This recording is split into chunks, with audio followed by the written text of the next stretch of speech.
Keturunan Sem. Kejadian 11 ayat 10-26. Inilah keturunan Sem. Setelah Sem berumur 100 tahun, ia memperanakan Arpakhsad. 2 tahun setelah air bah itu, Sem masih hidup 500 tahun. Setelah ia memperanakan Arpakhsad, dan ia memperanakan anak-anak lelaki dan perempuan. Setelah Arpakhsad hidup 35 tahun, ia memperanakan Selah.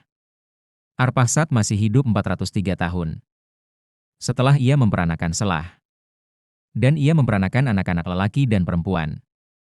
Setelah Selah hidup 30 tahun, ia memperanakan Eber. Selah masih hidup 403 tahun. Setelah ia memperanakan Eber, dan ia memperanakan anak-anak lelaki dan perempuan. Setelah Eber hidup 34 tahun, ia memperanakan Pelek. Eber masih hidup 430 tahun. Setelah ia memperanakan Pelek, dan ia memperanakan anak-anak lelaki dan perempuan. Setelah Pelek hidup 30 tahun, ia memperanakan Rehu. Pelek masih hidup 209 tahun. Setelah ia memperanakan Rehu, dan ia memperanakan anak-anak lelaki dan perempuan. Setelah Rehu hidup 32 tahun, ia memperanakan Serug. Rehu masih hidup 207 tahun. Setelah ia memperanakan Serug, dan ia memperanakan anak-anak lelaki dan perempuan.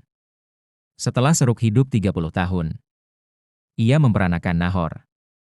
Serug masih hidup 200 tahun. Setelah ia memperanakan Nahor, dan ia memperanakan anak-anak lelaki dan perempuan. Setelah Nahor hidup 29 tahun, ia memperanakan Terah. Nahor masih hidup 119 tahun. Setelah ia memperanakan Terah, dan ia memperanakan anak-anak lelaki dan perempuan.